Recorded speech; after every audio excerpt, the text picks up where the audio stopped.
Concentration और meditation के बीच में डिफरेंस क्या होती है।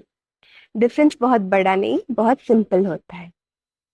जैसे कि कंसंट्रेशन क्या होता है, हम अपनी जो फोकस होता है, जो ध्यान होता है, उसको सारी चीजों से हटाकर, आसपास की सारे लोगों से, मटेरियल चीजों से और एवरीथिंग से उसको हटाकर किसी एक चीज पे फोकस करते हैं।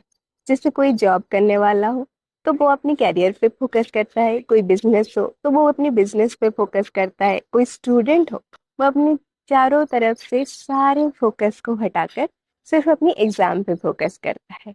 अगर आप ऐसा कर सकते हैं तो ये बोला जाएगा कि आपकी कंसंट्रेशन अच्छा है।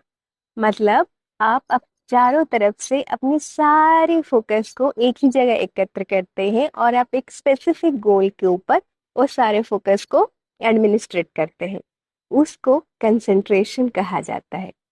अब मेडिटेशन किसे कहते हैं? मेडिटेशन वो होता है जब सारी तरफ से, चारों तरफ से आप अपनी फोकस को लाते हैं और सिर्फ उस परमात्मा पे फोकस करते हैं। वो परमात्मा आपके लिए कहीं कृष्ण हो सकते हैं, कहीं प्रभु श्री राम हो सकते हैं, तो कभी महादेव हो सकते हैं। तो जब अपनी सारी ध्यान को एकत्र करते हैं और वो सिर्फ परमात्मा पे लगाते हैं, उसे मेडिटेशन कहा जाता है। क्या आपको ये डिफरेंस क्लियर है? जब अपनी सारी ध्यान को आप एकत्र करके किसी स्पेसिफिक गोल के ऊपर इम्प्लीमेंट करते हैं तो उसे कंसंट्रेशन कहा जाता है। किसी स्पेसिफिक डिजायर को फुलफिल करने के लिए आप उसे यूज करते हैं तो उसे कंसंट्रेशन कहा जाता है। और अगर आप अपनी सारे फोकस को एकत्र करके भगवान को पाने में, परमात्मा को पाने के लिए उसको यूज करते हैं तो उसको मेडिटेशन कहा जाता है। पर एक और चीज है जो आपके लिए जानना बहुत जरूरी है। मेडिटेशन करने से पहले आपका अच्छा कंसंट्रेशन होना बहुत इम्पोर्टेंट है।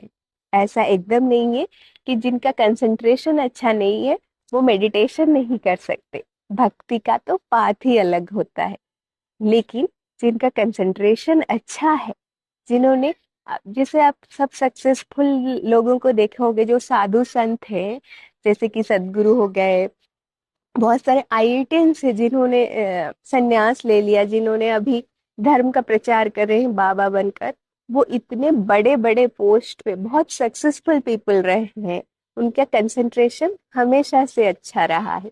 तो वैसे लोग जब मेडिटेशन और जब भगवत प्राप्ति की तरफ बढ़ते हैं तो उन लोगों का मेडिटेशन का अलग ही चार्म होता है। वो बहुत शक्ति से, बहुत ध्यान से मेडिटेशन की ओर बढ़ पाते हैं।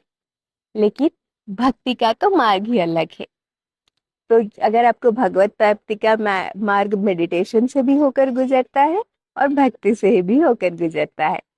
तो ऐसा नहीं कि अगर आपका कंसंट्रेशन अच्छा नहीं तो आप मेडिटेशन नहीं कर सकते। पर कंसंट्रेशन अच्छा होना मेडिटेशन के लिए एक एडवांटेज। तो अभी आपको डिफरेंस क्लियर है कंसंट्रेशन और मेडिटेशन के बीच में। तो अभी जिन लोग मेडिटेशन की पाथ पे स्टार्ट कर रहे हैं उनके लिए अब उनकी लाइफ में कोई स्पेसिफिक गोल सेट कर ले और अपनी सारे कंसंट्रेशन उस पे लगा ले। थोड़ा अपना कंसंट्रेशन डेवलप करे, फिर धीरे धीरे आप मेडिटेशन की तरफ बढ़ सकते हैं और निश्चित ही आप मेडिटेशन में सक्सेसफुल रहेंगे। राधे।